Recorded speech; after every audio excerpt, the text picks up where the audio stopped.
Okay. Here we go. Without light and order, Can I go back a little bit? Let's start from here. okay, if we stop working and improving something, it loses order and becomes chaotic. It loses order and becomes chaotic. Anything we stop working on.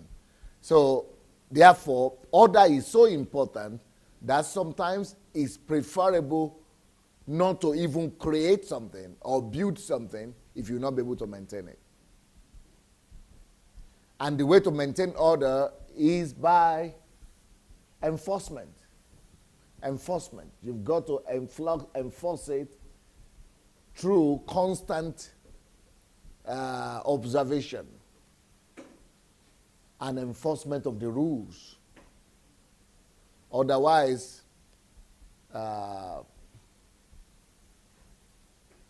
entropy will set in, and the thing will begin to lose quality and standard. So anything we stop working on, anything we stop improving on, anything we stop controlling, managing, loses order and becomes chaotic. Some people in Nigeria, where we come from, they keep on talking about, oh, when Nigeria was good, oh, in the 70s, oh, in the 60s, oh, the Naira used to be 1-to-1. I don't want to hear those stories. I just want to fix something. I want to hear a solution. I don't want to hear complaints. If you cannot fix it, keep quiet. Let's look what we can do to fix things. And the whole idea is, even now it's going to be getting better, worse and worse if we don't put a system in place. And what does system do? Not to maintain order and not maintenance system, but improvement system. Because if you try to just maintain order, you stand put, you stay put in one place. And when you stay put in one place, you are not improving. And you are not even staying put in one place. To stay put in one place means to go back, because time is going forward. Because momentum of life is forward moving. So when you stand in one place, you are actually moving. Because the earth is rotating around the sun. So which means that the earth is moving and you are starting in one place. So you are losing. You are going back. So it's not possible to maintain order. It is only possible to improve order. So you have to constantly improve on something. If you don't constantly improve, you are actually going back. You are digressing. So the best way to improve anything or maintain anything is to constantly improve it. And that's what I mean by maintenance here. But improve. That's why I talk about improving. So if we stop working and improving something, working on and improving something, it loses order and becomes gradually, it becomes chaotic. Okay, here we go. Without light and order, you can get used to chaos and darkness, especially if you don't question and challenge everything around you. Stop. Without light and order. Who can explain that phrase to me? Without light and order. Because it's not as simple as you people are thinking. Without light and order, you can get used to chaos and darkness. Without what kind of light? And without what kind of order? Anybody can come and explain that? Okay. What this is talking about is the same thing I just spoke about. Without constant infuse of knowledge, understanding, new knowledge, you cannot maintain anything in its order, in a perfect order. So for you to maintain a perfect system, you need to always have light. I'm not talking about physical light here. We are talking about the larger light, the inner light here. So you must constantly get new knowledge about a situation or a system or a mechanism or an entity for you to maintain it. So new light, you have to constantly seek for new light. That's why knowledge must be sought. The best thing you can do with your life is to constantly get more knowledge. Self-education is the number one duty and number one personal responsibility you can give to yourself. It's the greatest gift you can give to yourself. Constantly securing yourself new light. Without light, light means understanding, light means knowledge, light means illumination, light means wisdom. So you must constantly get new one. So if you have a job, if you don't constantly get new light, it will come to chaotic, it will come to disorder. So you need light and you need order to work together at all times. Order brings boundaries. Orders bring definition. Order brings clarity. Order makes the picture visible and clearer so that you'll be able to act afterwards. So without those two combination of things, light and order, you get used to chaos because you perpetually be going to chaos. Things will be getting worse and worse. Darkness, confusion, especially if you don't question and challenge everything around you. Okay, we'll come back to this. Chaos is self-propagating. It creates entropy. You say, with chaos, you don't need to work on it. Chaos doesn't need effort. Things degenerate to chaos by itself. So what is the birth of chaos? What is the origin of chaos? The origin of chaos, therefore, is neglect, lack of improvement. The origin and the reason for chaos, therefore, is failure to constantly maintain more light or gain in more light and improve order. Failure to constantly bring in new light and order brings about indifference. And that indifference leads to chaos. So chaos is self-propagating. It creates entropy. What is entropy? Entropy is a state of things going from good to bad, then to worse, if no force is applied to push it the opposite direction. That is how quality is maintained. You must always push to the other direction, to the opposite direction. What is entropy? The idea of entropy comes from a principle of thermodynamics dealing with energy. It usually refers to the idea that everything in the universe eventually moves from order to disorder.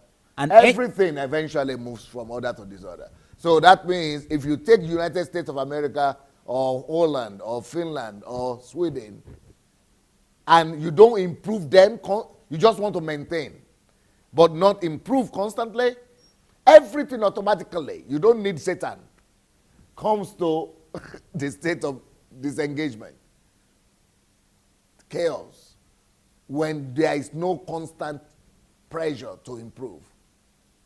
Okay? All right.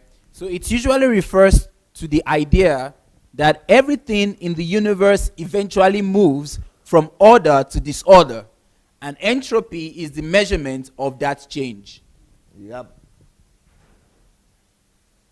Okay. Entropy is the degradation of the matter and energy in the universe Okay, yeah. or to an ultimate state of inert uniformity, a process of degradation or running down, or a trend to disorder. Yeah. Now let's go back to the policeman film, please. The previous, there is a movie there, video.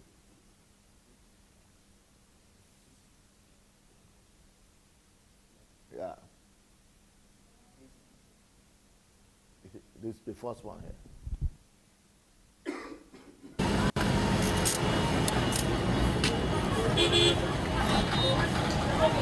Again, I'm afraid. Nigerian police taking bribe. You might not put on. We'll say. See what is happening. Can you see the hand of the police? I'm not on the phone. They are supposed to maintain order. Before. See what is happening? So these people are meant to maintain order. Instead of maintaining order, they themselves are creating disorder and chaos. Remember that disorder itself doesn't even need any help.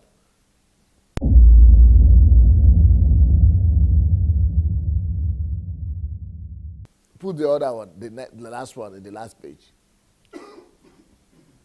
Remember that disorder itself doesn't need any help naturally. Talk less of when you are helping it. Entropy comes sooner or later if there is no movement in the opposite direction, no pressure to improve. But when you are still contributing to making things worse, that is why things get spoiled faster in those societies, faster. So the forces of good must be overwhelming in a society for you to improve it. The forces that are pushing the society in the opposite direction must be like 80%. That's why every transformation... 12 most fascinating man-made islands. We must have... What is that the last one? Okay, stop. We have seen this before, so... That is not what that's not the one. The last page where I stopped. So, so in the country, the force of constructive, positive change, order, must be 80%. That's why every transformation must start with mental transformation, emancipation of the mind. We must change our people's value system so that the greater number of people want to do the right thing. Then that force of 80 versus 20 can move the country forward. But if we don't focus on changing the people, the value system of the people first, we are never going to be able to change the country. Okay, let's see this film here. Let us show.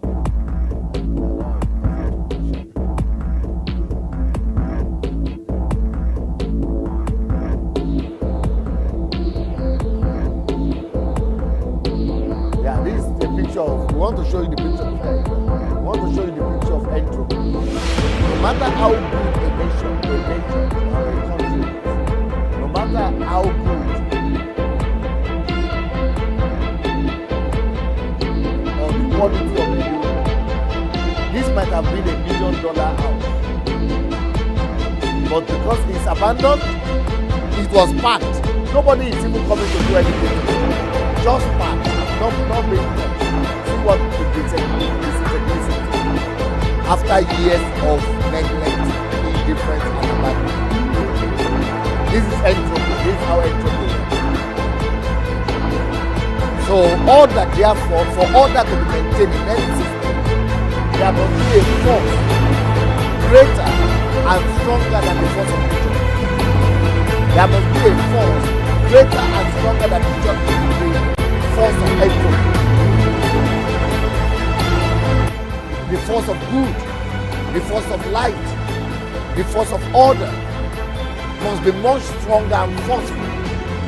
The tide of positive vision, positive inspiration must be so powerful that it pushes along, it works against the force of entropy. This is what abandonment does. Nobody came to put down the tree.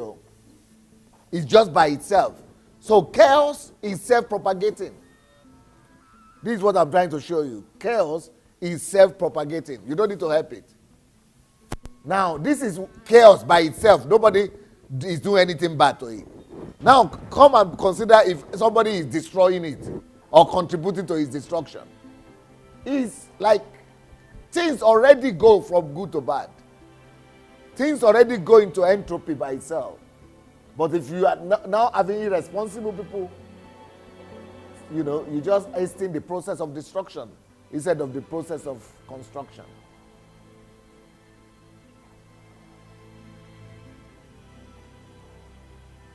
So what I'm showing you is that this in a good country, in a civilized country, good, everything perfect. So it's not about country. It's about ability to maintain order. It's about knowledge. It's about value system. It's about action. It's about light. It's about order. This is what abandonment leads to. This is what neglect leads to. This is what indifference leads to. It leads to entropy. This is an example of entropy. But if you go to the other street where somebody is living, where there was no abandonment, everything is new, like it's just being constructed at the same time, the same building. Neglect, abandonment, indifference leads to entropy. Entropy leads to chaos. Chaos leads to destruction. And is self-propagating. Okay, thank you. Let's come back to my class.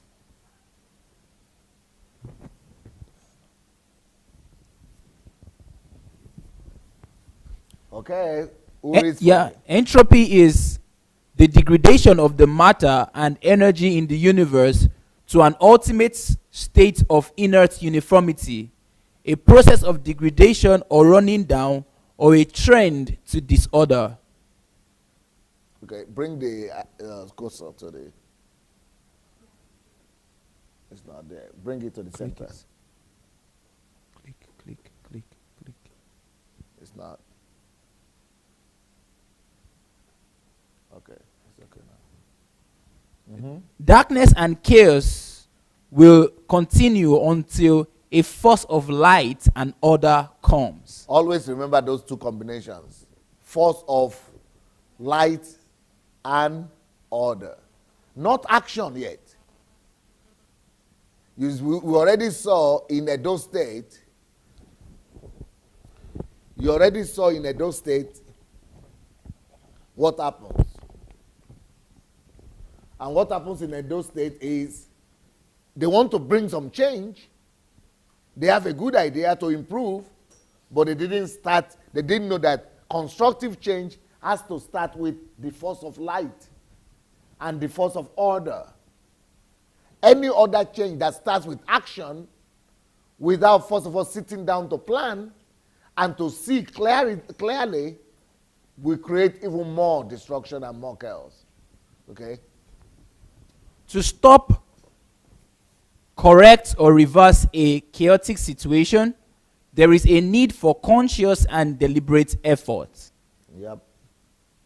Order does not come without the use of work, force, energy, power, persistence, and endurance. Now, these are now all what comes after, let's imagine that there is clear picture of what to do.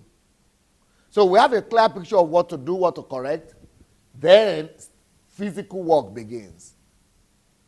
But physical work begins after what?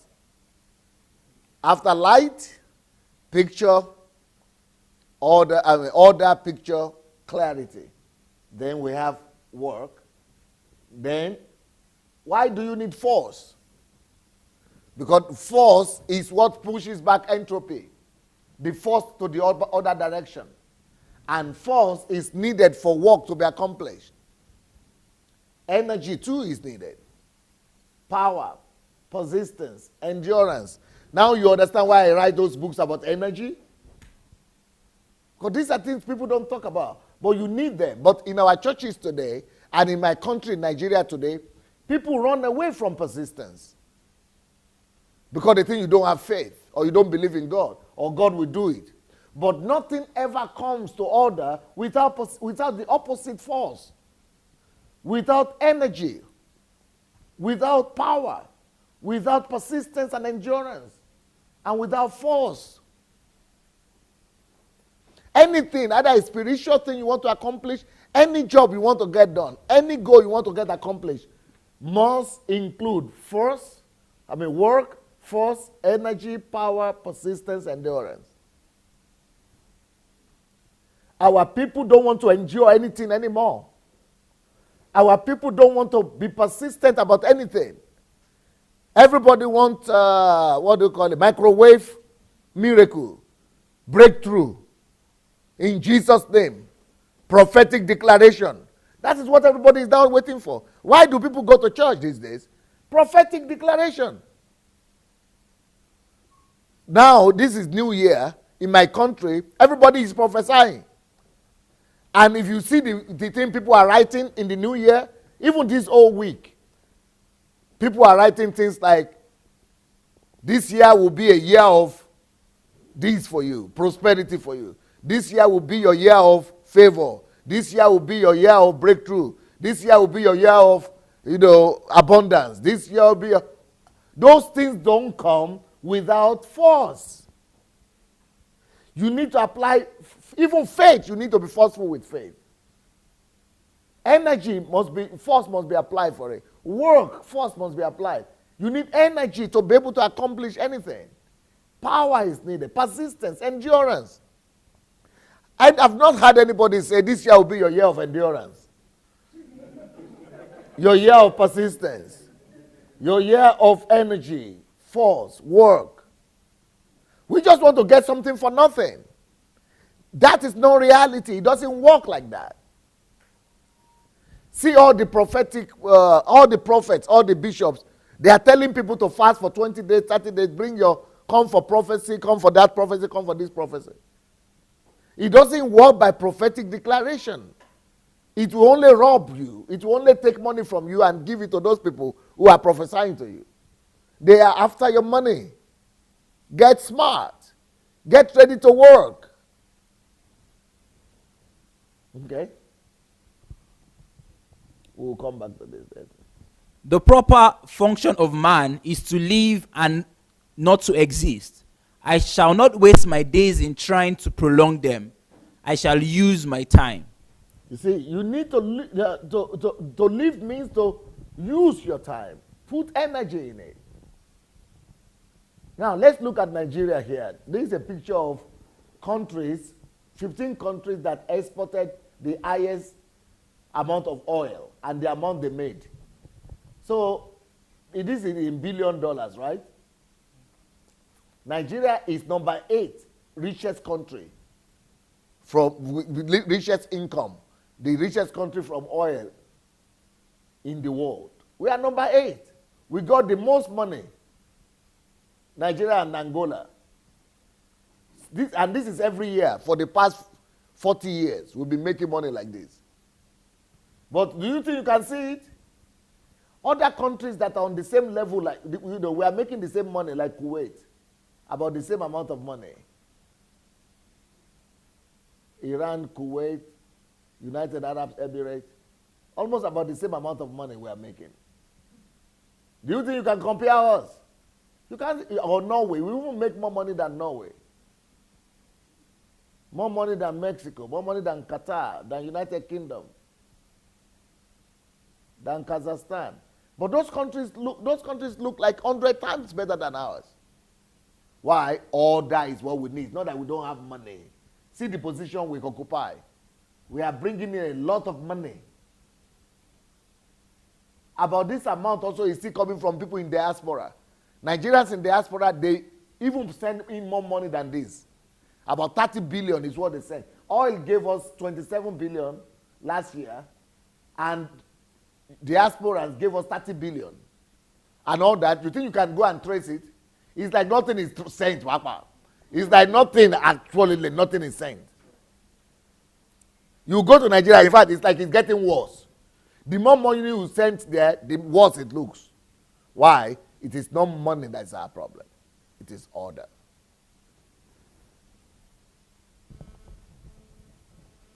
See what is happening. Let's watch these videos.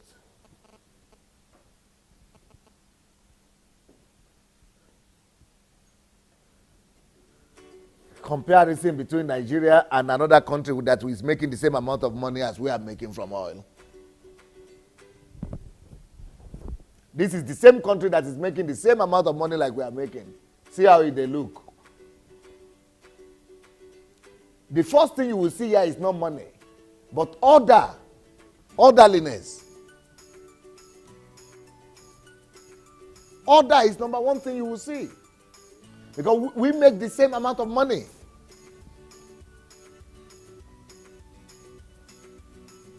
Somebody will say, but they are too small. But we too have other raw materials. We too have many more raw materials apart from oil.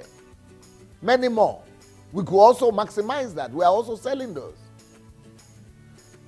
If you don't want Kuwait, let's go back to North Korea like yesterday. If you don't want North Korea, let's go back to Kigali, Rwanda like yesterday. I'm just telling you that we have the same amount of money as these people, but we are not making order like them. I'm just talking of order right now. I'm not talking about them giving money to every Kuwaiti that is born. I'm not talking about every month giving money to their citizens. I'm not talking about money that they get right now, standard of living. I'm not talking about that. I'm not talking about per capita. I'm just talking about order. Now, these people, they don't know how to do it, but they got foreigners to help them. They brought in expatriates. They brought in expertise, foreigners. You see, everything is clean like crazy.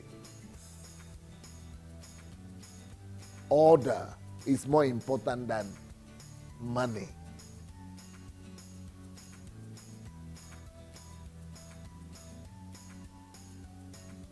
Now, where is Nigeria?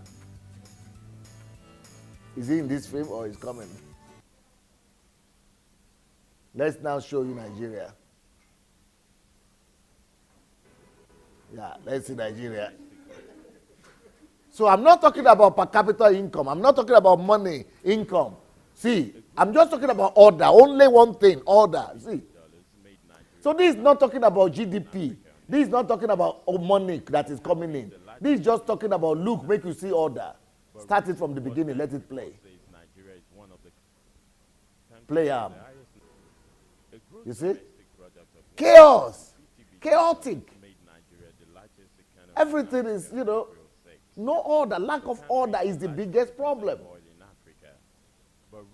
You see? So our people need to be informed. We need to be trained mentally. We need to be coached.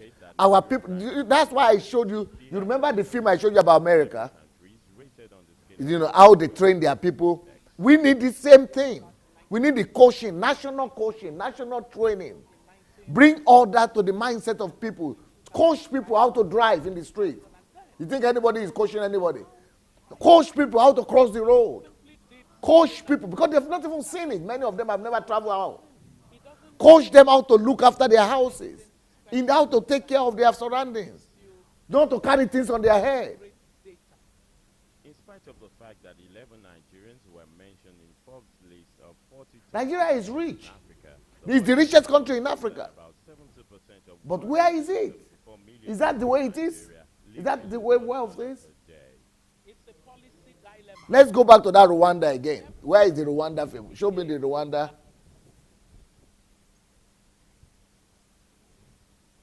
So that you will see that it's not just about, okay, show Lagos meanwhile. Let's be showing Lagos before you find Rwanda.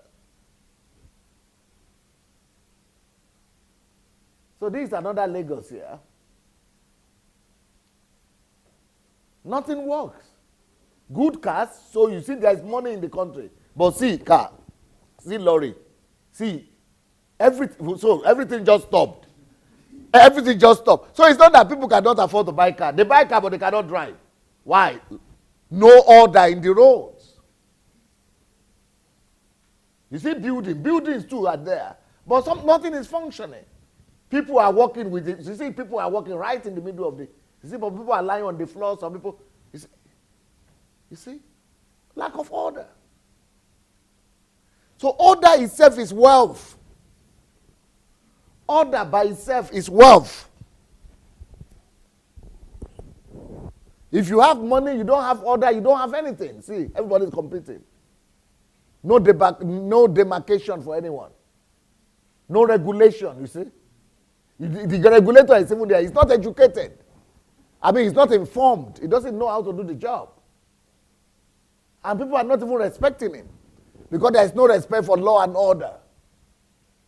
So this is not about money. This is about order.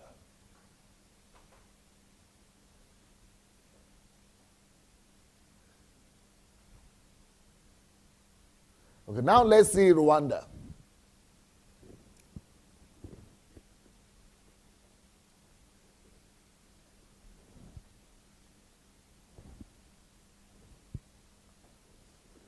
So you see, it's not about the amount of money. Now, like I said, Rwanda is a country in Nigeria, in Africa, that Lagos has about 10 times more money. One state in Nigeria has 10 times more money than that country of Rwanda. But because of order, see what is happening in Rwanda. See Rwanda here. Order, orderliness, serenity, peace. You would think you are in Europe. It's not about location. It's about the light and order. It's about understanding. It's about clarity. It's about the picture.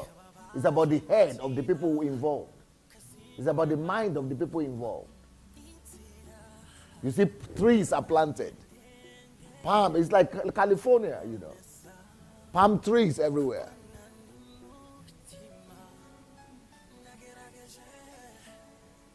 Street light, but what are marks? Street marks. Lanes. Nothing like that in that Lagos we just saw. No lane, no mark, nothing. Order is greater than money. Order is greater than resources. You see. So let's go back to my note, Jerry. It don't tire me. So that's why we need a system like the United States did in the 40s and 30s and 50s. It took them 30 years of educating their people. Now I know that Hollywood has gone their own way now. But before then, for many years, they were educating their people. And the country has been able to form a monogetic value system. That even though people are coming from different parts of the world, but they have some standard of civilization. About the proper arrangement of things. So order is the proper arrangement of things. Order is the proper arrangement of things.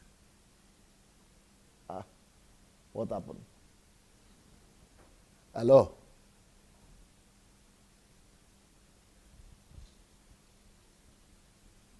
It's me, eh? So what am I doing wrong? Is it from me? Okay, good. Then let's go. There is a video that we missed out on before now. Yeah. So let's see the wonders of order. Anyway, what I'm trying to say is, if we could do what America did to intentionally put a system in place whereby we educate our people, all those value systems that I came up with, and I didn't come up with them from the sky, they are all our national values. We need to ingrain them. We need to ingrain them in the people. Okay, let's go.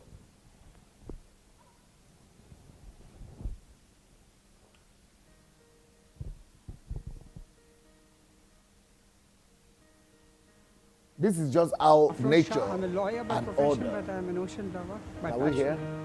I grew up in a coastal belt. Now you have to start again then. It was so much fun.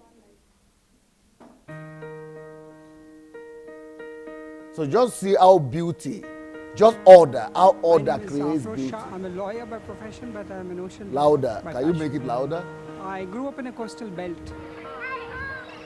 You need the It microphone. was so much fun. I used to swim on that beach. After my college days, I moved away from the ocean where I lived.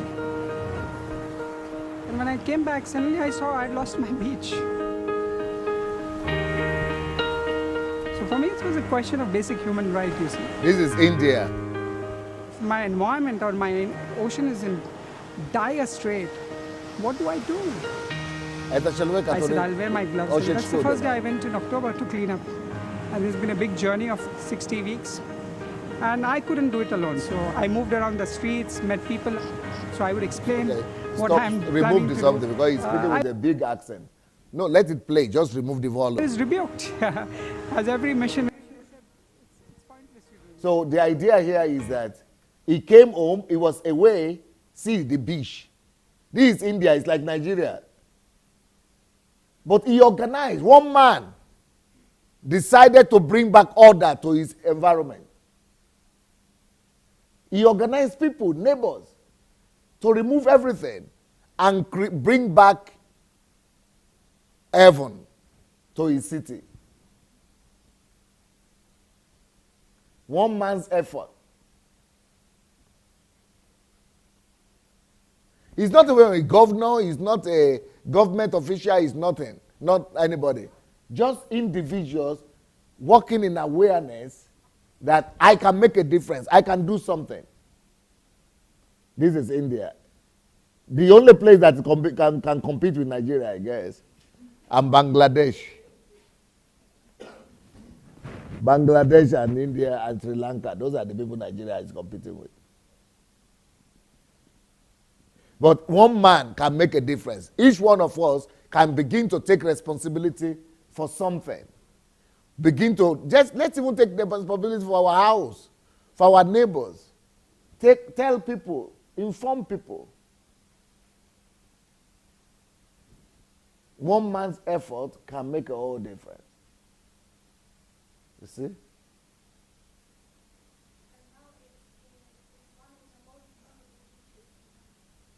Now, after they did all that, it became the most beautiful beach in India. Clinic. It's like Bad Beach in Nigeria. They have killed it. But it takes a human being, a champion, to create another world. Okay, where is the next slide? But before we go on to the next slide, put on the light. Let's hear what you people have to say about today's class.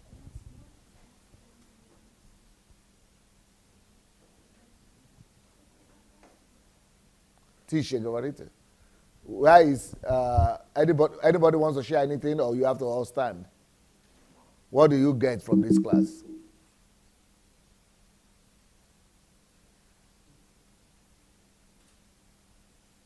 It's not finished?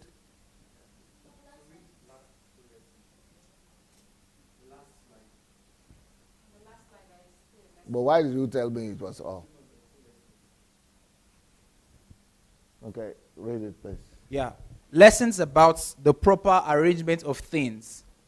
Order is capable of fixing any problem on earth. Don't pass by chaos and disorderliness, because whatever we neglect becomes chaotic. Thank you. Okay, who is speaking first? Okay, let's all stand.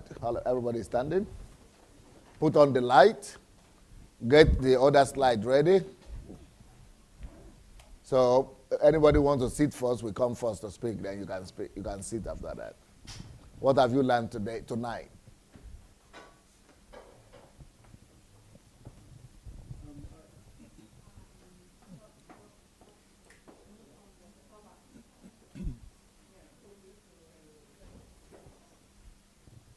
Yep.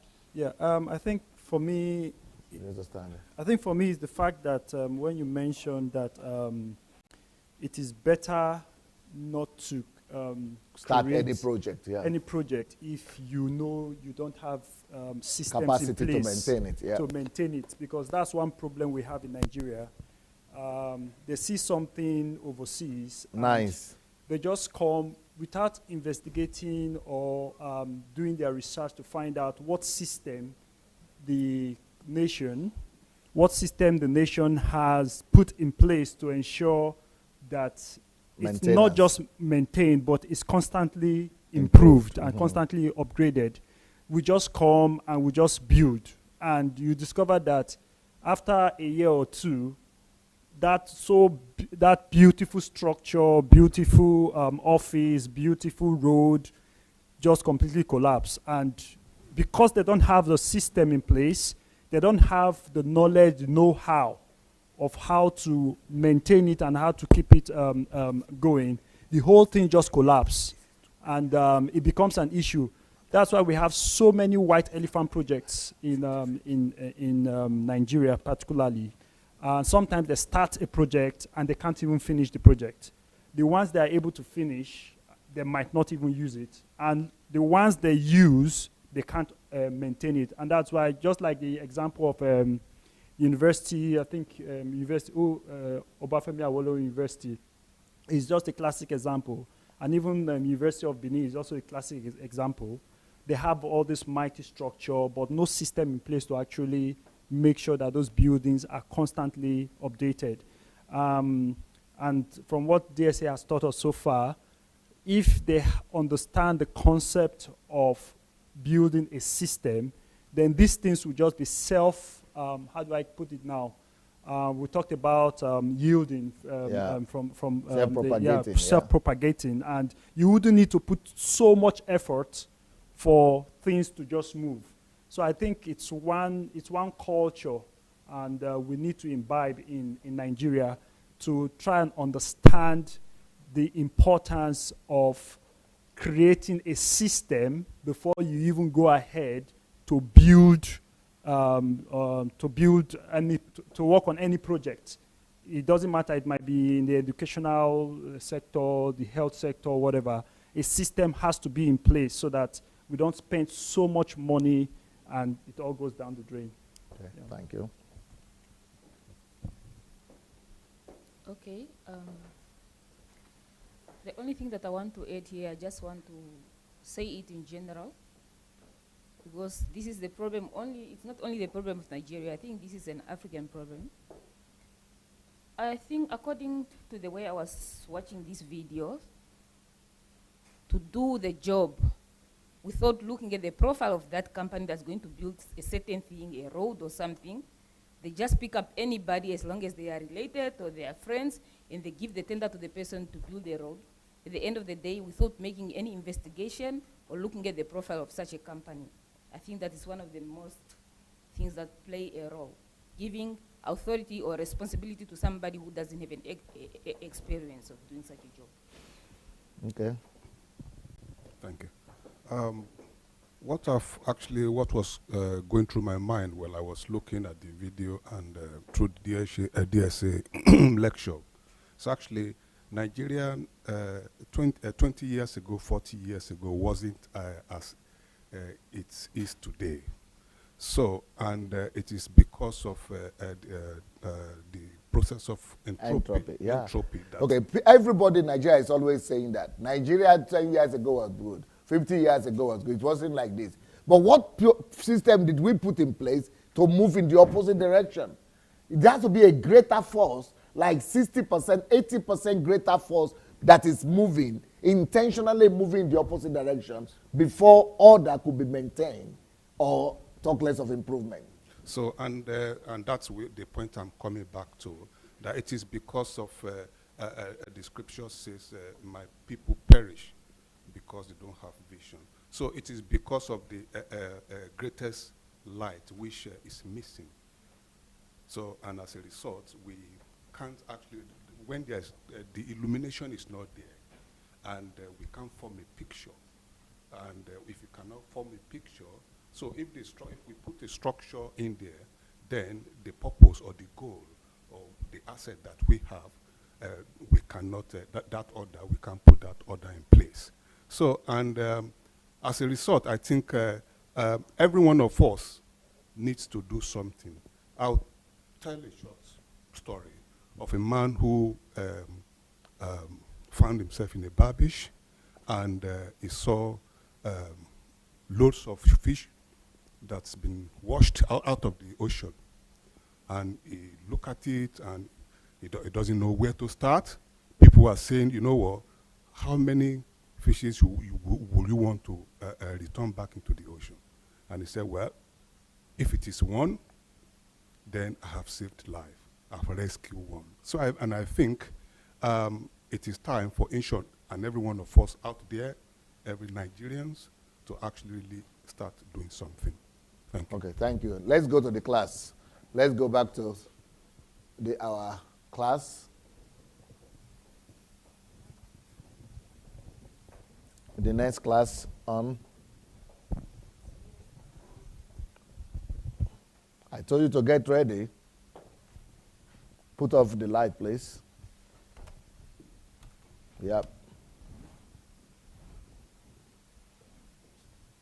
Instead of the pastors teaching these things, they are busy prophesying.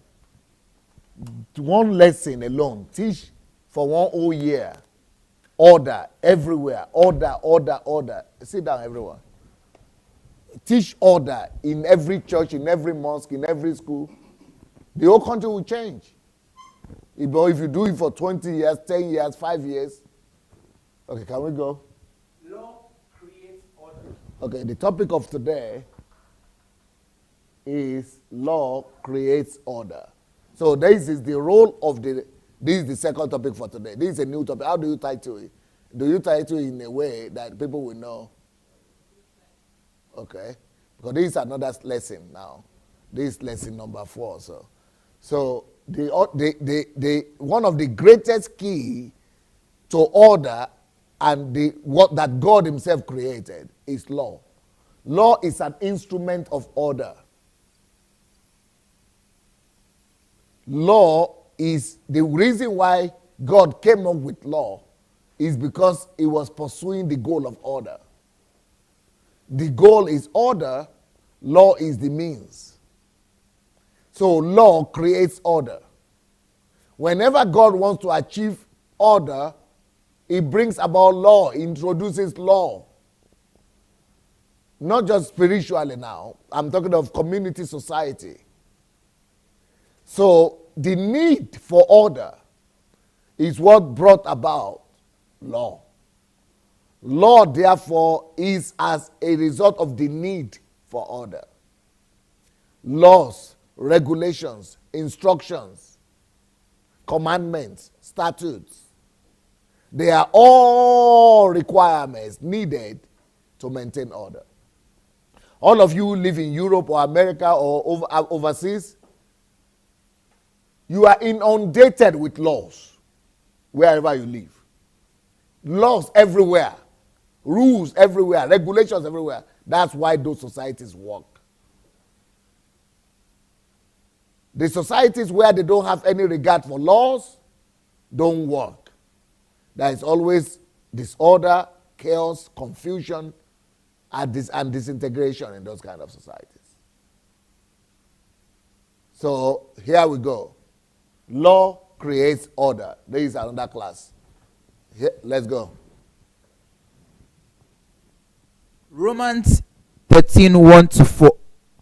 Let every soul be subject unto the higher powers, for there is no power but of God. The powers that be are ordained of God. Whosoever therefore resisted the power, resisted the ordinance of God. And they that resist shall receive to themselves damnation. For rulers are not a terror to good works, but to the evil. Wilt thou then not be afraid of the power? Do that which is good, and thou shalt have praise of the same. For he is the minister of God to thee for good. But if thou do that which is evil, be afraid, for he beareth not the sword in vain. For he is the minister of God, a revenger, to execute wrath upon him that doeth evil. What God is trying to tell us here is that instituted authorities, government, is needed to maintain order. That's because God is a God of order, he instituted government. Because God is a God of order, he instituted what we call the chain of authority. The chain of what? The chain of authority? Am I talking right? Huh? Yeah, the chain of authority, yes. Hierarchy, chain of authority. So, yeah, chain of authority, chain of command, but of hierarchy. So government is from God. Why? Why does God need government? Because it's a God of order. Government, first of all, is to secure order. You know, when I listen to politicians in my country, they always talk about the role of the government. You know what they say? Oh, the role of the government is to make sure that they build infrastructures and they create conditions and, you know, circumstances for people to be able to go do what they want. No, no, no. Number one role of the government is to bring about serenity through order, is to maintain order. And the number one instrument they need to use to maintain that order is through law. Authority, government is for maintaining order. You remember the first day we spoke, we showed that Lagos street where the woman was cooking. I think we can still show it now. You remember what Livio said? He said, do they have government there? Do they have government in that place? He said they don't have government there. So it is about the presence of government is judged by the order in the society. The presence of government could be judged by the amount of orderliness that is present in the nation or in the city. That is why I spoke to you about Botswana the other day. That is a small country compared to Nigeria, poor country, but it's one of the richest in Africa right now. Rwanda, the same thing. The countries that have order, they will experience better peace, better security, better progress, better prosperity than nations that government don't work. In Nigeria, for example, as far as I'm concerned, it's like we don't have government at all. For me, the worst government we have in Nigeria is not the central government. As far as I'm concerned, the central government in Nigeria is the best we have right now. But the worst government we have is the local government. But the state government, I think, sometimes is better than the local government. But the local government, they are the ones, you know, to take care of the environment and it's like they don't even exist in Nigeria. The state, sometimes you could still notice the state government. But the local government, they just go there to shop. But the federal government is the only one that is somehow doing something. And they are the ones that are being criticized in Nigeria. People don't even know they are supposed to have local government or what the duties of the local government is supposed to be. So, authority, chain of authority, government, all these things, rulers, governors, president, all these people are administrators, first of all, to maintain order through law. Law helps maintain order. Okay? Romans 13:5-8. Wherefore, ye must needs be subject, not only for wrath, but also for conscience sake. For this cause pay ye tribute also, for they are God's ministers, attending continually upon this very thing. Render therefore to all their dues, tribute to whom tribute is due, custom to whom custom, fear to whom fear, honor to whom honor. See order? Can you see order in those phrases? Render therefore. Can you read that again? Render therefore to all their dues, tribute to whom tribute is due, custom to whom custom, fear to whom fear, and honor to whom honor. Owe no man anything but to love one another, for he that loveth another hath fulfilled the law. Okay, I want to ask you people, any one of you who is willing to answer the question, or a few of you, how can this verse here, this is verse what? Render therefore to all men. Is that verse this is 7? Render, is that verse 7? Okay, verse 7 and 8. Oh, let's say verse 7. How can verse 7, for example, solve the problem of order and economic prosperity in a country, in a nation? Just verse 7 alone. How can verse 7 bring about peace, security, serenity, balance, prosperous country and economically buoyant country? Hello, who is talking? Who is going to answer the question? Nobody yet? Then you all have to stand again. Okay, if he's coming, then you might just save the blush. The blush. Put on the light for him. Thank you, sir. It was President Richard Nixon of the United States who said, and I quote, "We must be reminded that the greatness of America today does not lie in what the government has done for the people, but what the people has done for themselves and one another." So I see the root in this verse, which is asking us to give tribute to whom tribute is due, custom to whom custom, fear to whom fear, honor to whom honor, owe no man anything but to love. Okay, that's verse 8. So, okay, I thought you said 7 and 8. But just from here, we can see that just by obeying authority and doing what is right and looking out for each other that they do the same, they've been able to build a sustainable economy, a sustainable society that it does not even matter which government is in charge to a very large extent. The basis of their prosperity always remains. You'll see that, for example, the policies of President... Stop. You didn't answer my question. You missed it because you are not here in the morning.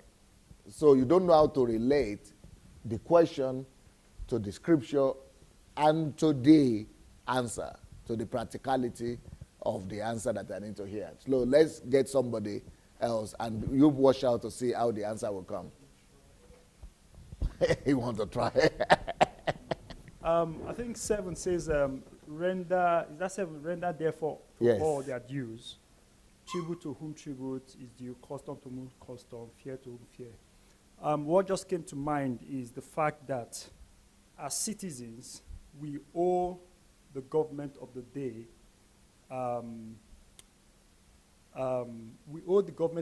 like he said, our obedience to the law, whatever law is on ground. But at the same time, we owe them, like for example, tax. I know like in Nigeria, tax collection is an issue.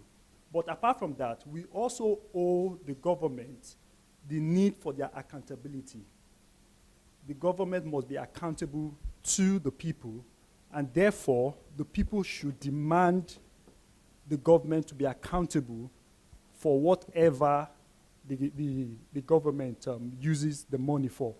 So I think if we get to a place whereby we, like Christ said, give to Caesar what is Caesar and to God what is God.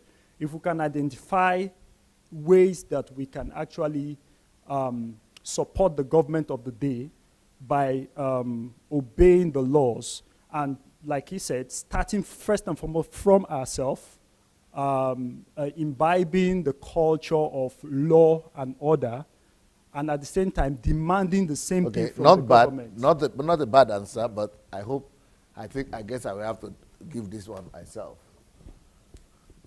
Okay, look at the verse here. The verse is saying, render therefore, and I want you people to see how, close that.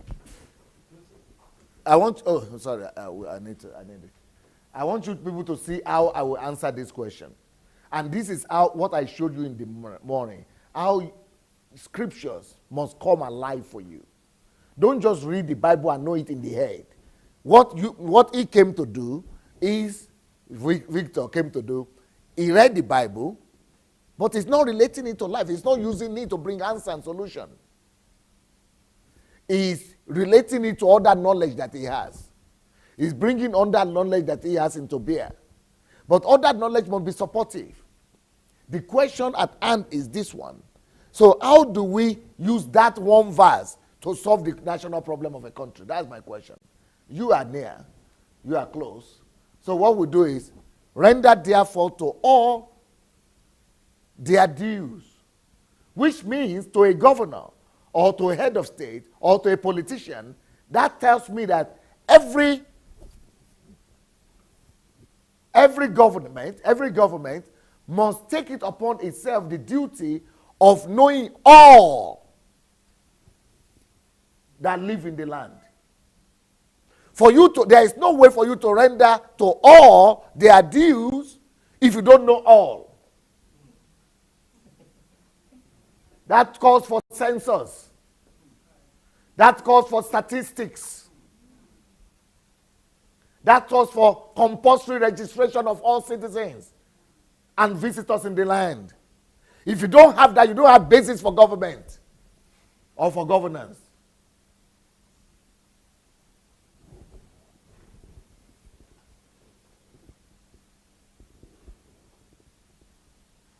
So the idea is that governance must involve every citizen, every participant of the national life of that country. Now, I'm going to show you on the basis of one verse what I want, how I want you to answer.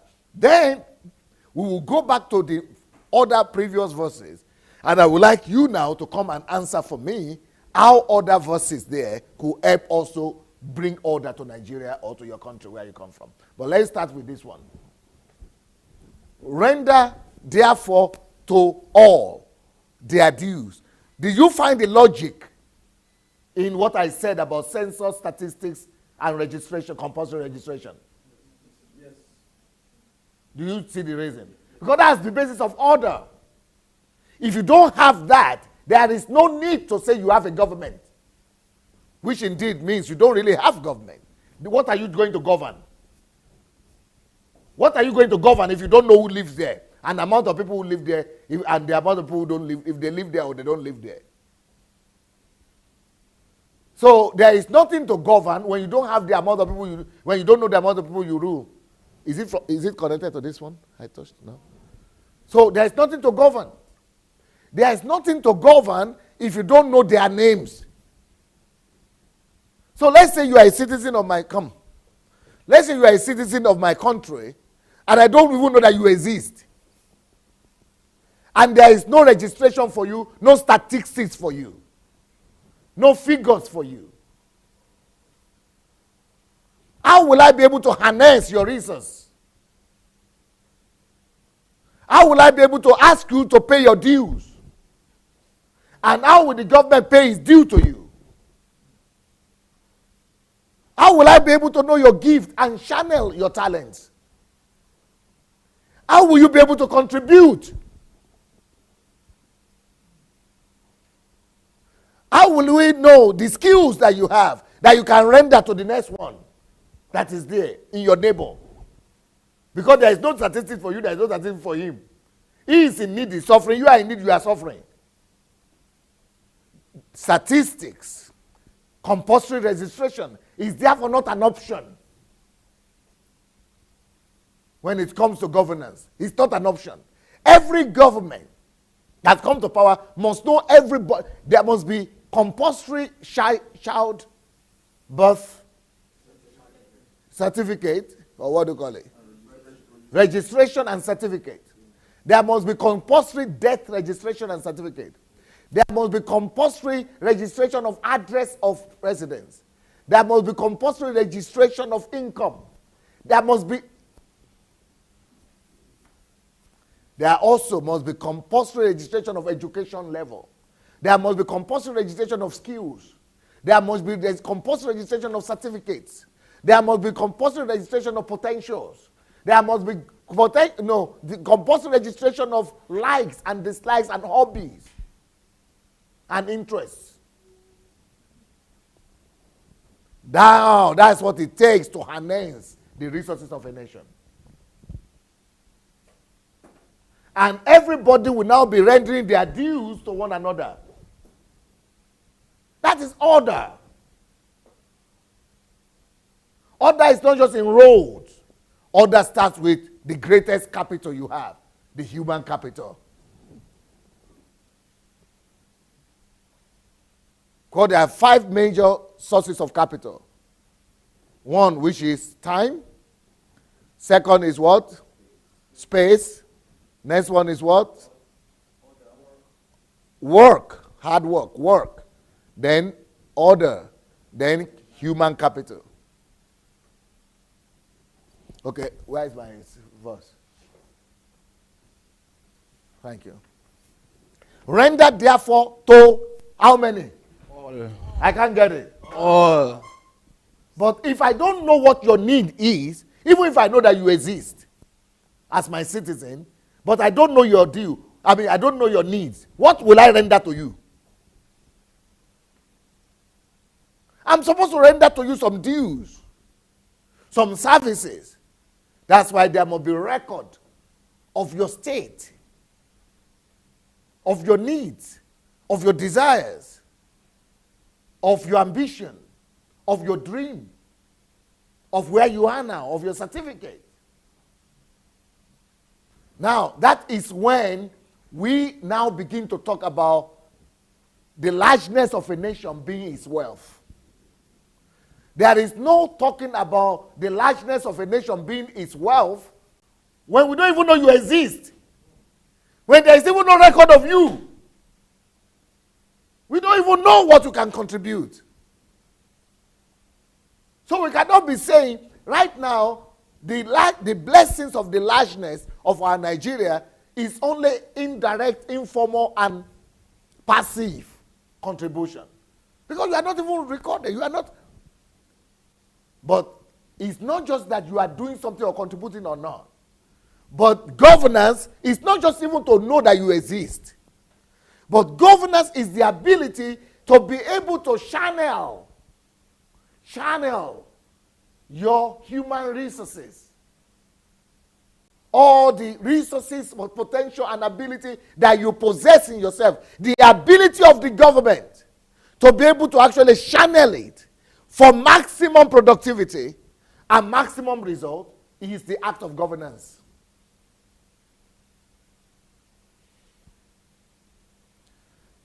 You remember yesterday I spoke about 4 people. Can those 4 people come again?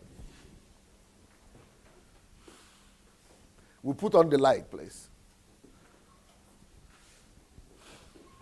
Yesterday I spoke about these 4 people. Who remember who he was? Business, education, health, sports. And we talked about maximizing. I was using the example of a pastor. That if I'm a pastor, the whole idea of being a pastor and being a successful pastor is to be able to know every member of your church, what are the resources they have, potentials they have, and maximizing them and releasing them to expand the kingdom of God and be able to release their potential and be able to actually maximize and carry out what is inside their potential. Same with a country. So just like I would do with 4 people, finding out their potentials, equipping them, developing them, and launching them out for their maximum productivity. So it is, if it is 400 million. So the act of governance, therefore, and the act of leadership is the ability of the country, of the government, to be able to know all these 400 million people and be able to actually know their potential, their resources, and establish them, expand them, their human resources, be able to channel them and maximize them. What kind of country are you going to be talking about? Huh? Wow. It's going to be greater than America. That is why I was talking about how we can make Nigeria the greatest country in the world. But I'm not even this one is not written in that book yet, how to make Nigeria the greatest country. I'm not even talking about this one yet. Because this is order. I've not written about order yet. This is how to develop a country through order. But you stand aside first. Don't go away. Let's go back to that verse. I want you people to see what we are doing, what we are going to do next. You put it off already? Okay. No, let's. So, render therefore to all. It doesn't matter if it's 4 or 400 million. All must be involved. and considered. Their dues. So for me to be able to render to them all their dues, I must know what his needs are, what his obligations are, and what are his needs. That's why we need the statistic. All that. So that alone, statistics of the land, we already begin to bring about development. Order in statistics, order in human resources, order in human potential, order in humans' desires, wants, and abilities, skills.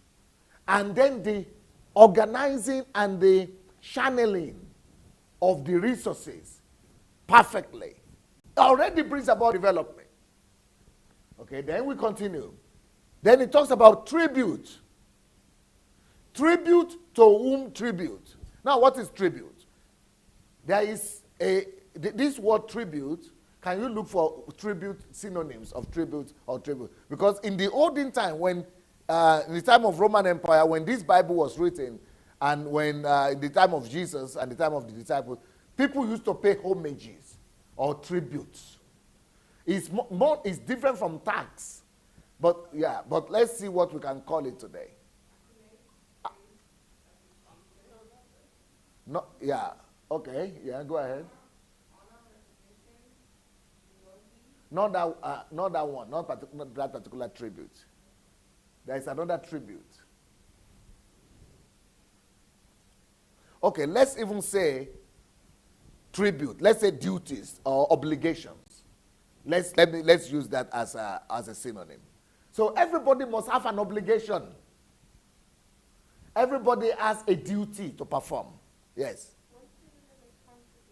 Contribution. Oh, my daughter is here.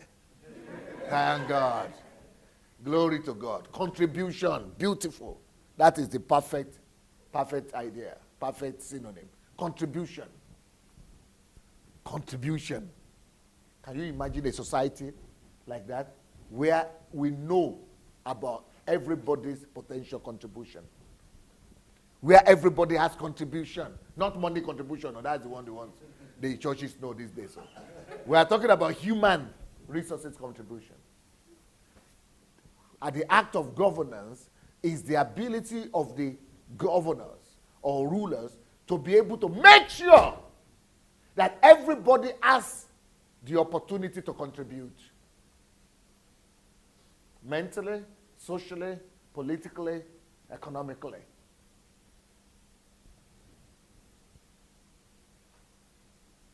Sports, anything, opportunity to contribute, music, skills, opportunity to contribute. If we bring order into Nigeria in the area of statistic database and data analysis, and in the area of contribution to the community, to the society, to governance, to the nation. You tell me we cannot become a developed nation? Quick and fast, if we pay attention to contribution of every individual. That is tribute. So contribution, everybody must contribute something. That will lead to development. All right. So you see, we are not talking about raw materials here. Oh. We are not talking about oil and gas. Oh. We are not talking about diamond and gold. Oh. Just management and governance. We are only talking about order. Bringing order to management. Bringing order to human management. To governance. Okay? So everybody must contribute. Right. Then, tribute to whom tribute is due. Custom to whom custom. This is now talking about tax. This is, custom is like taxation. So this could be tax, custom. It could be custom like immigration. It could be taxation that come in through borders, or taxation, any form of taxation in the country. There is no need for any nation, that is organized, that is in order to suffer poverty. There is no need for poverty, no justification for poverty where there is order. Because if there is order in statistics, if there is order in contribution, if there is order in human resources, if there is order in taxation and in contribution, there is no need for, there is no place for poverty. Because everybody is maximizing their potential, right? Everybody is maximizing their potential. And from that opportunity to maximize their potential, they are paying their dues and their taxes. And the need of the larger society is being met. So that's one verse. So how to develop a country through one verse. Then, fear to whom fear? Beautiful. Who does fear belong to? Fear belongs to God and to authority, because the Bible says, he that is violating the law must fear authority.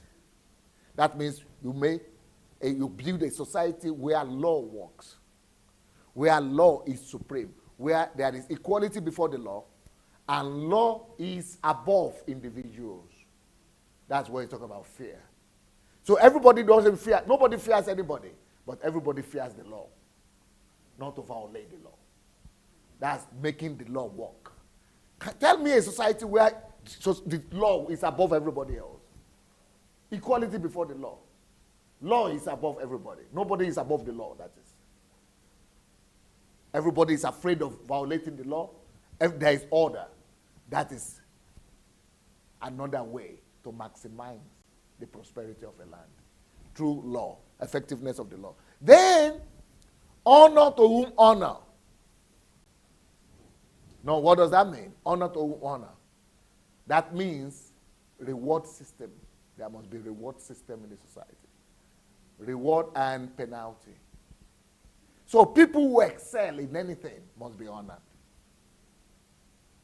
So people know that anywhere they are good in anything they are good in, if they put in the effort, it means that it's a system of merit. So nobody gets employed when it's third class, when first class has not yet been employed. No third class gets employed before first class. That means that nobody gets employed because he knows somebody. Nobody gets into a position without merit. It means that it's only merit that's responsible for everything else.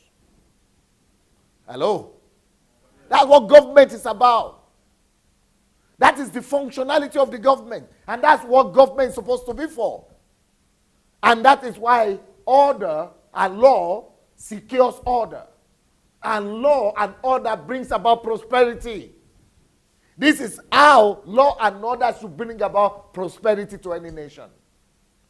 Now, let's go back to the beginning of these verses. And before you people go, you have to contribute and explain to me. Can you read again, please? All right. Let every soul be subject unto the higher powers, for there is no power but of God. Stop. Is it together? I mean, go ahead to this place. The powers that are ordained, are ordained of God. Start it all over again. That's verse 1, right? Yes. Start it all over again. Let every soul be subject unto the higher powers. Okay, stop. Let every soul be subject to higher power. How can this verse, is it a verse? Is it a full verse? No. It's not a full verse. Where does the verse end? Verse 1. Does it end there, or it ends on ordinance or to ordering of God? Where does verse 1 end? God, by God. Okay, read it, please. Read the whole verse 1. Ordained by God, yes. Yeah. Let every soul be subject unto the higher powers, for there is no power but of God. Mm-hmm. The powers that be are ordained of God. Okay. This one verse alone can lead to national development and civilization. I want any one of you to come forward and prove that to me. Are you ready? None of you is ready. Anybody ready? Okay, let's come here. Take the microphone. I think this is exactly like Pastor Sunday was saying. This is, this is exactly what Pastor Sunday was saying literally 5 minutes before, how no person should be above the law. We have been told that every soul be subject unto the higher powers. We obviously know that God is the highest of powers. We also know that in the Bible, God says that we should submit to authority. If no person is above authority, which is the law, if no person can bribe their way out of anything, and putting this in the context of Nigeria, Nigerians aren't really afraid of the police. They're only afraid of being harassed for money. And this is just a fact. Corruption is so blatant. We watched the video earlier as the policeman was just collecting as if it was nothing, as if that's the everyday thing. So we know that every soul be subject to the higher power, which would be the authority. National civilization, if it is strict, if there's an order, if there's a system, then there's no way that anybody will be able to break the system. So we have already established order, system, it leads to maturity, it leads to the national civilization that we want. So all we need, all this verse tells us to do is that as citizens, and as Victor said with Richard Nixon's code. You are talking about it leading us to national civilization. That is a good point. What about to prosperity as well, or development? How does that verse lead to prosperity or development? Okay, if you want to put it in the context of development, it's also about the duties of the government. The government tells, let's say as you were saying. Read the verse, start with the verse. Yeah, let every soul be subject unto the higher powers. For there is no power but of God. The powers that be are ordained of God. Oh, yeah, that's it. Yeah, that's all. So we know that, as I said before, that the higher power that we're talking about is the government, it's the local government, etc. Local governments, they're responsible for the maintenance of the city, of the country. And when I was studying EU law, we were learning about how EU, they have their own base and the commission, and they're the ones that tell each member state of the EU what they have to do. Let's say they have to implement on the highways, they can only go 70 kilometers an hour. Like that's the max speed. They have 2 years to implement that directive. If they do not implement the directive within those 2 years, then they get fined, they can get a penalty sum and the lump sum of a fine, and they are forced to implement that directive right away if they do not implement it within those 2 years. Can you imagine anything with that order in Nigeria? If we have that order of central to local authority, the local authority which is responsible for the country for making, let's say, cleaning out the swamps so that you won't have malaria, every person will be contracting malaria every 6 months, which is a common thing in Nigeria. If we clean out the swamps, if we actually control the mosquito population, that's just like one small example of how it could lead to prosperity, because how much time do Nigerians spend in bed because of malaria? Even though they act as if it's nothing like a fever, it still impacts them, they're still sick. And this thing, you can't escape it by just like, let's say, being in a civilized place, because mosquitoes will still come find you because the swamp is right next to the city. So that's just one small example of how this following the government and the government actually doing its duty will actually lead to prosperity. It will lead to, that is development you just spoke about, not prosperity. Prosperity is involved, what I mean by prosperity is more like economic prosperity. How can that improve the financial, economic data or prosperity of the nation?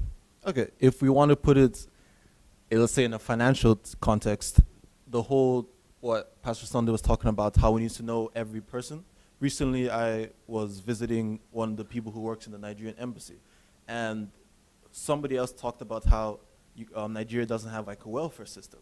And the person from the embassy was talking about how only in this Buhari government have they attempted to give 5,000 naira to the poorest of people. However, he said that this thing, it's impossible to make it last since nobody knows the correct population of Nigeria. And when people say but that is different. But that's why it's getting always based on your verse. You have to read that. Yeah, it's getting to here. I was just trying to give an example of how nobody knows the correct population of Nigeria. If you say 190 million, that's purely speculation, or it's not purely speculation, it's just a round figure. So in order to actually have let's say a consistent financial basis, what the West and what Europe has done it through is through tax. Who collects tax? The government. Beautiful. How can the government collect tax if they don't know who to collect tax from? Beautiful. They don't know how many people they can collect tax from. Beautiful. That's literally impossible.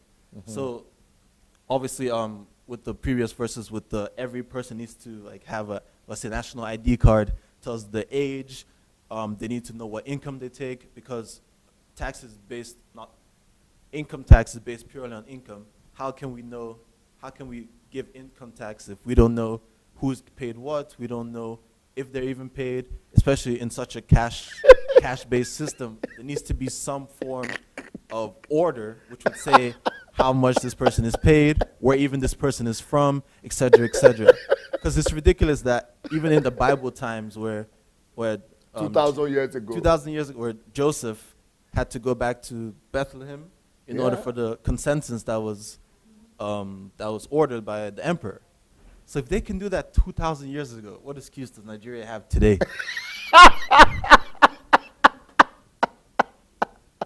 That will lead to prosperity. And that will definitely lead to prosperity. Beautiful, beautiful. Microphone, give microphone to whoever is next. Who wants to talk about that same verse again? Okay.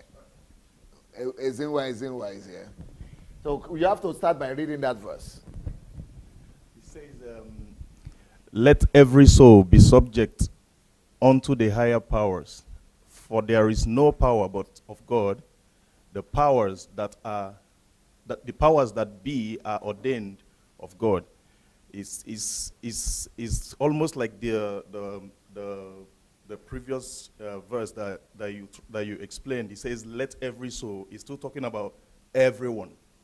Accountability. Beautiful. Census, gathering, knowing the number of people that are in the city, because when we discover the number of people, then we can know who is who, and that makes me to understand the reason why in most civilized country, why they gather immigrants, illegal immigrants, and send them home, because they want accountability. They want to know who is who. They want to know who is in their land. They want to know who is receiving what. Now you are getting it. Yes. But our people say it's wickedness. These people are wicked though. Yeah. How can they be sending us back home? But you see now. Yeah, I was order. It's all because of order. Yeah, because they want order. They want to know who is who. Like in hello, tota priekal da? Ah, okay. Like the last time I went to Germany for just 2 days. Within 2 days, I was stopped like 2 times. Wow. And was being asked of document Ausweisbitte, something like that, and all those things. We nobody likes it, but now I understand they're trying to maintain order, because order is a great wealth. That's what this whole thing is. This verse is talking about, and then it talks about. Everybody is here. We have many verses still to come. It talks about it. How can that lead to development and prosperity? Yeah, and then it talks Give about us something to drink or to eat. Okay. And then it talks about subject unto the higher powers, which is telling us that exalting the law above every other person, above putting ourselves under the law for the system to work. And that is one of the major problems we also have in Nigeria. There are some people that are above the law in some certain situations, and that has actually brought a lot of things. Even when there is a jungle justice going on, sometimes there are police people there, but they can't control it, because people are no longer afraid, or no organization, no respect for law. So the respect for law is actually gonna also bring out. It's not only going to make the government richer, it's also going to bring peace. Let me ask you the question, how do you see that happening? For example, okay, let me ask you like this. The American films, documentaries of the 50s, and this verse, how can we use this verse and that film to change Nigeria? Or somebody wants to help him. Okay, give him, yeah. Make you save him. He has tried. You have tried. So, what I had in what came to my mind even before you asked this question, one way we can maybe create prosperity, apart from the census and taking the census of the number of people, one other area the government can look at, especially being that it says, let every soul be subject unto the higher powers, because God is a God of order. And one area where we don't have order is in our roads in Nigeria. So if we can get an accurate statistic of the number of vehicles that we have in the country, the number of vehicles that come through our borders, they will be able to plan effectively on the road network, because we lose a lot of productive man-hour on our roads alone. So if we can create a system or a road network whereby vehicles don't spend hours, people don't spend hours on the road, I think those lost man-hours can be channeled back into productive activities that can actually benefit the nation. Okay. But who wants to answer my question? Okay, Dennis. Okay, the question is how, looking at the verse and also the American film. Sit down if you have answered.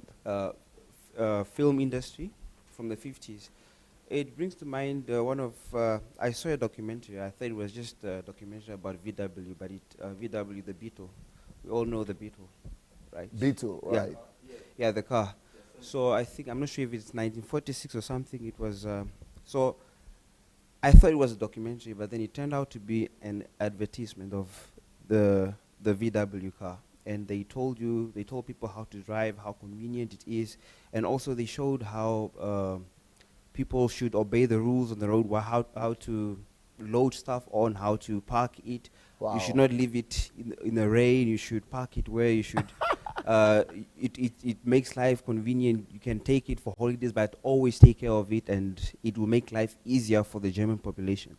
And that actually, in a nutshell, it was advertising the VW, but also it was showing how it is to be used to make your life easy. It wasn't just about selling it. So that is one of the ways we could also use it to implement how every soul. So we come up with a product, and then we show people how to use it the right way through film. You see, parents did a better job than most of you are doing, though.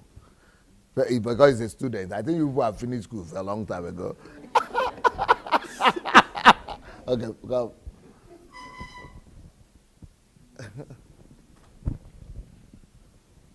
Let every soul be subject unto the higher powers, for there is no power but of God, the powers that are ordained of God.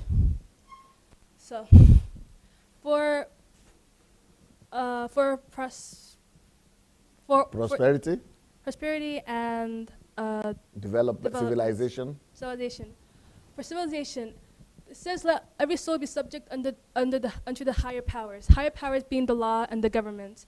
Every soul being every person who's a citizen or living in the country, so they'll be able to obey the laws. And for that to be done, like you mentioned before, the laws have to have power.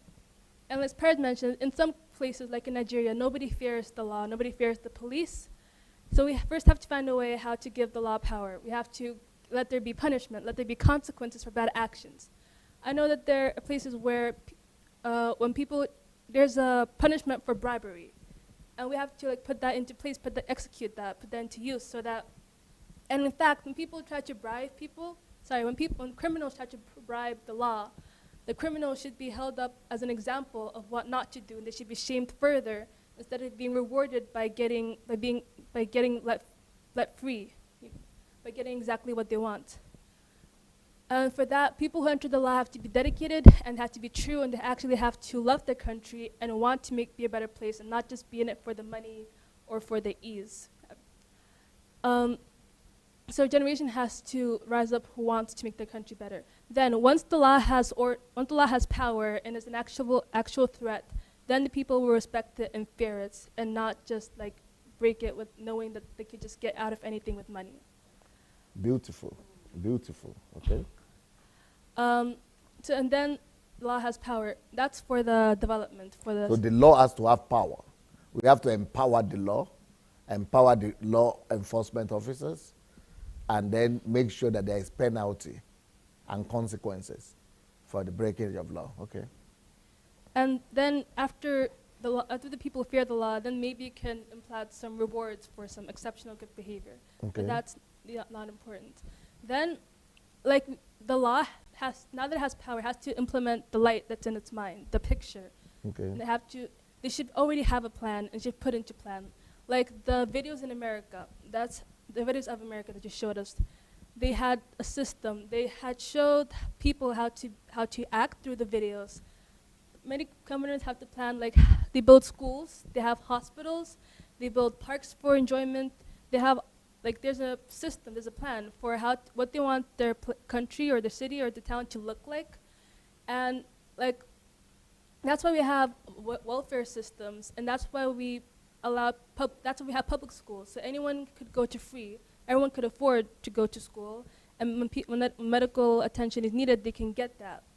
And that's when the government can implement that, can start building schools and having a system where most people can go to school for free, even the poor people, and have enough money to take care of the poor people. Then the country and system can actually start working and start running. And if anything goes out of line, they'll be punished. And I think that's where the prosperity grows. After the law is established and after they have control and power, then they can carry out their light. And then when people obey and do what they're supposed to do, they fulfill their roles. Like the law commands and the people obey. Because the system should work. You know, everybody should be able to afford to go to get an education. Then once you have an education, you'll be old enough to get a job, and then you can go to higher education and then get a job. You can have a living to sustain yourself. And you also have the liberty of choosing to start a family or not. You also have the liberty of going to enjoy yourself, but they also give you the right to go to school. All right, but what about the film? The film in America was used to enlighten the population and to condition them, to make them behave properly. How can we use that same strategy to make people in Nigeria fulfill that verse 1? Okay, so I was saying that about building schools. So the things that are needed for the citizens to grow up to be prosperous and to be successful, they're there, right? Right. The school is there. The law and order is there, right? So all that's needed is the motivation. Okay. For the citizens, we already have the respect and fear for the law. Right. And if people are forced to do things, usually it crumbles apart. Right. It's like dictatorship or something. Right. You have to make an atmosphere of hope and support and of everybody wanting and dreaming to be successful and to have good lives. Right. You can do that through multiple ways. You can, like America did, release videos. Okay. Have they can have compulsory lessons at school that are necessary to take, that are about morals, right, and how to behave as a citizen. Like, I think in some countries, if a person wants to become a citizen, you have to study like all these values of the country and citizens. You can have advertisements, that not like on billboards, like the signs that say everywhere, like, please be clean, there are trash cans here. And people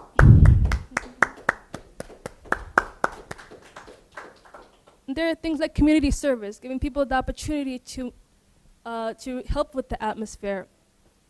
There's things like soup kitchens, which are just inspiring, and they bring up a cycle of us helping each other.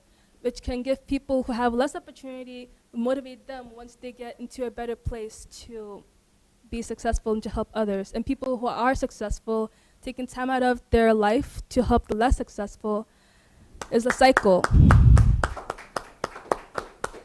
That's like the role of the elite. Are we through with that book on the role of the elite? You submitted it. Okay. And the personal responsibility also. Okay. So there are multiple ways to like provide that drive, that motivation, but usually it comes strength in numbers. So you are talking about using media and all those strategies to motivate and educate, or just motivate? Motivate and educate. And educate. Like it's a compulsory thing in, for example, in school, right? Every year you get reminded of the same things, and as the older you go, you get opportunities. Like the school is offering a free field trip to go to the soup kitchen, or to help clean up the park, or to internships to work in the government, or to work at a charity. You know, all these opportunities. It's like you're already involved in government yourself. That's Zoe. Thank you, Zoe. Thank you. I would just want to make a comment concerning that verse 1. Okay. Especially based on the foundation that Perez already laid. Okay. Because for me, many things I read before are just making sense now. The man that is called the father of economics is called Adam Smith. Adam Smith, yeah. Yes, and he wrote a book called The Wealth of Nations. Yes. And I want to read just a part of it, just like 3 lines out of it. He said, little else is requisite to carry a state to the highest degree of opulence, from the lowest barbarism, but peace, taxes, and the tolerable administration of justice, all the rest being brought about by the natural course of things. Mm-hmm. So he actually saw this, the submission to the higher power through taxation, as a means of opulence of any country.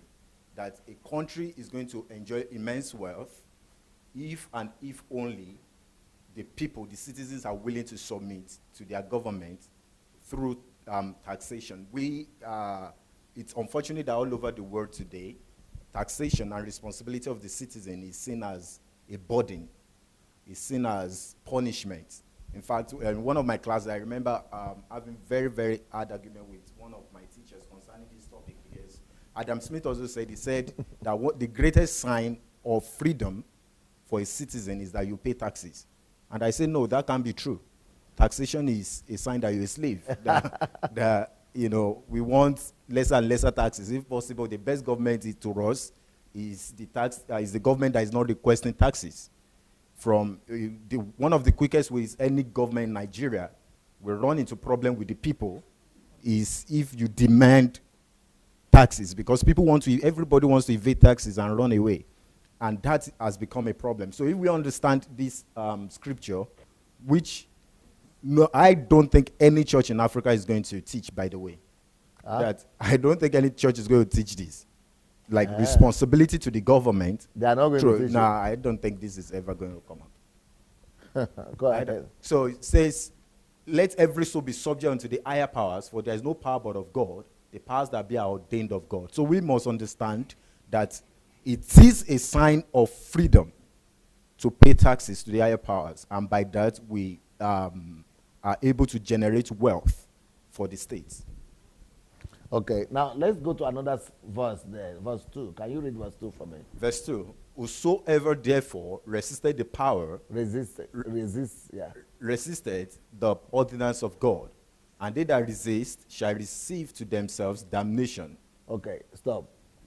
They shall receive damnation. Okay, sorry, it goes on. For rulers are not a terror to good works, but to the evil. Okay, stop. This is a system of, this is order through penalty. So how can, who wants to talk about that? Or you or any, okay. How can penalty, the system of penalty, enforced system of penalty in a nation lead to development, national development? Penalty.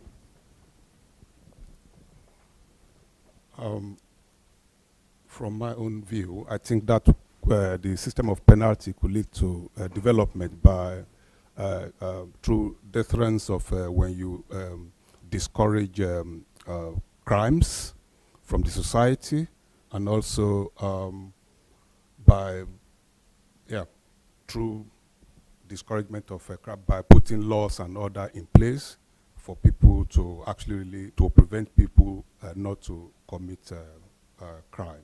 I think that's one way that this verse is actually trying to, what the Bible is emphasizing in this case. Let me read. Okay, anybody wants to contribute to that? How can they? Yes. All right. I want to use this very practical. Using Switzerland as a case study, and then I'll juxtapose that with Nigeria. You would realize that we hear unthinkable amounts of money that are stolen by government officials. In short, the money, the loot of Abacha, we're still even trying to get it back from Switzerland. Now, this is what I want to say, that Switzerland has imbibed and has engraved that consciousness of being responsible and being obedient to law in such a way that in Switzerland, you can't steal. And that is the reason why corrupt officials in Nigeria would steal money from the nation, the money that could develop our nation. I'm talking about billions of dollars. They would take that money and then send it to Switzerland. Now, countries like Switzerland that have these values, they would use this money that was stolen from Nigeria to develop their nation. And that's exactly what happened with Singapore too, because Singapore became a very lawful nation in such a way that in Singapore, even if you have gum and you throw gum on the floor, if you get caught, and then you pay big for it. And in Singapore, the punishments used here as damnation was so serious that people were so scared to break any law, because for any law that you break, you're going to either you go to prison or you get killed. So because of that, Singapore that didn't have any resource, they became a nation that other Asian countries brought in money to keep and to get safe in Singapore, which Singapore used in the development of their nation. So how can we apply this to Nigeria? In Nigeria, starting from the first verse, that everyone is subject to a higher power. And the highest power in the nation will be the law. Meaning, even if the president loots money or takes any money, he is going to face the wrath of the law. In such a way that nobody can steal, let's use government officials, no government official can steal any money and take it out of the nation and go scot-free. So, if anyone that resists the law gets punished by the law, what we will have is that there will be no government official. We would not hear cases of people taking, or of government officials stealing money and taking it out of the country to other nations that use that money that we have from our nation to develop their nation. So what will happen is that all of our resources, all of our, every fund that we have would remain in the nation and would be used to develop the nation, just as it was done in Singapore and in Switzerland. Beautiful, beautiful. Okay. Okay, let's look. Can you read the next verse then? All right. For rulers are not a terror to good works, but to the evil. Will thou then not be afraid of the power? Do that which is good, and thou shalt have praise of the same.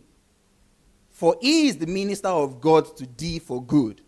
But if thou do that which is evil, be afraid, for he beareth not the sword in vain. For he is the minister of God, a revenger to execute wrath upon him that doeth evil. Okay, so this is about relationship between the law enforcers, and the citizens. the law enforcers, that the law enforcement agencies, the law itself, and the citizens. So how do you see that cooperation, interaction, relationship, so that it will be harmonious? So how can harmonious relationship between the law enforcers, and the citizens, how can the harmonious relationship between them bring about national development? Anybody wants to comment about that? Yeah, Pearl.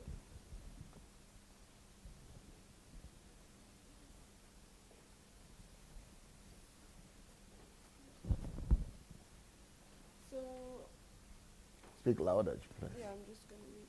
Okay. For rulers are not a terror to the good. Speak louder. Okay. For rulers are not a terror to the good works, but to the evil. Wilt thou then? Even much more louder. For rulers are not a terror to good works, but to the evil. Wilt thou then not be afraid of the power? Do that which is good, and thou shalt have praise of the same. For he is the minister of God to thee for good. But if thou do that which is evil, be afraid, for he beareth not the sword in vain. For he is the minister of God, a avenger to execute wrath upon him that doeth evil. So based on this verse, there's the question of how does a harmonious relationship between law, the enforcers of law, which are described here, and the citizens, which this is addressed to, how does that a harmonious relationship between the three of those bring about national development? And I think this ties back into the first verse too, because there it mentions that we must be subjects to the higher powers. And one of the things they use to convince us is that all powers is of God. And like we were told at the beginning of this lesson, and even in the previous lesson, God implemented law. He is the first one who came up with law.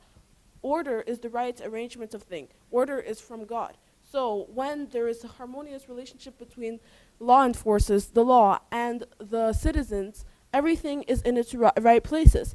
Because the law enforcers, they make the law which brings about order. They make laws that keep us from just doing whatever we want and being lawless and cutting each other in the road or not stopping when the traffic light says red. These are things that law needs to enforce, or else when we feel like it, we won't respect or fear common sense.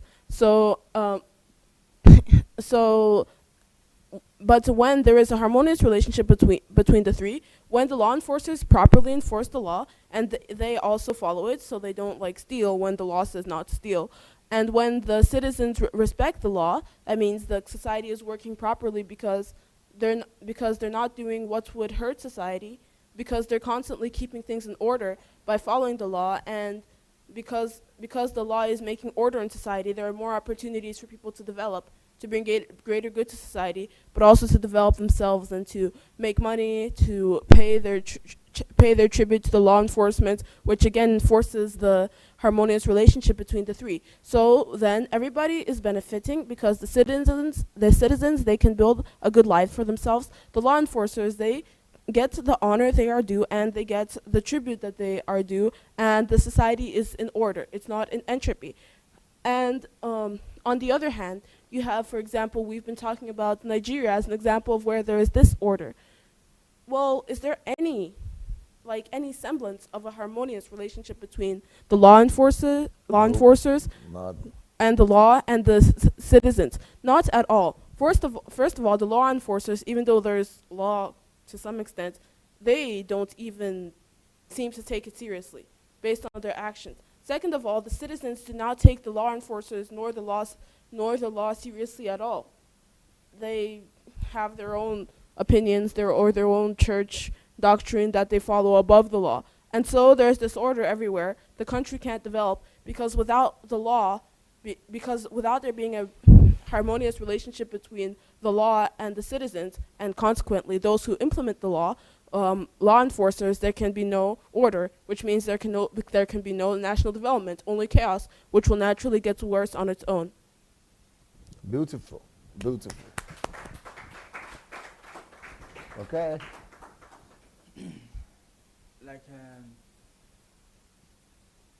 From what you said, if there is law and there is law enforcement, that means it is like already solved issue, because if you set laws without people regulating these laws that you put in place, it won't be effective. So the agency, like the law enforcement agency, will really make the law to be effective. Like we know, we as like from where we came from, if there is no law enforcement, there's no way we'll be able to like do it. So setting the law, then put like the agency, the law enforcement, doing their own job, it will now bring national order. Yep. So that's what I say. Like that's what I understood. There must be law enforcement. That's why if you look at the project that people normally do in our country, we discover that they just give out without checking what is going on. People can just do anything they want to do and go. But if there is an agency that is regulating, that is checking all these things, I think people will, keep to the law. Okay, what about Nollywood in Nigeria? How can Nollywood play a part in this? How do you see that? Like everything is still based on the government. Like if the government, would intervene in this situation, like to give them the area that they need to relate, the virtue that they need to put in place. Like this is what we want. It will go a long way. So the government should demand? The government should be the one demanding, because now they are the high authority. Anything that they're not doing according to the authority, it will not be like allowed in the country. So if the government enforces that in the Nollywood industry, it will really go a long way. Yeah. Yeah. Beautiful. Now, let's go back to our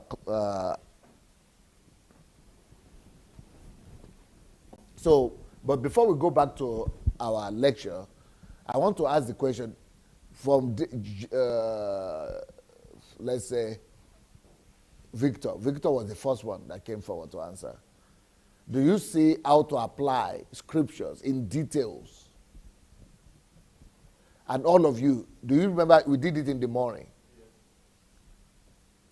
This is how we are supposed to be reading scriptures. And these are, if you don't use scriptures like this, there's no benefit. Pictures must end up in, scriptures must end up in pictures and clarity. So much that having read that scripture, you know exactly what actions to take concerning every sphere of life. Otherwise, there will not be difference between you and people who just go to church religiously. The Bible is not living for you. This is how to make Bible come alive. Bible, not just religion. Because read it and then I know it in the head. So what's the benefit? Who does it benefit that you know it in the head? Now that we go shop. What have you done with it? If reading the Bible doesn't correspond and relate to life and changes in your life and in the life around you, you have not read that Bible. It's as good as you don't have it. This is how we should be reading the Bible. Asking questions until we see clarity, light in our mind, pictures. And then we set out to do the plan, the drawing, the sketches, the layout, plan, steps to affecting some difference.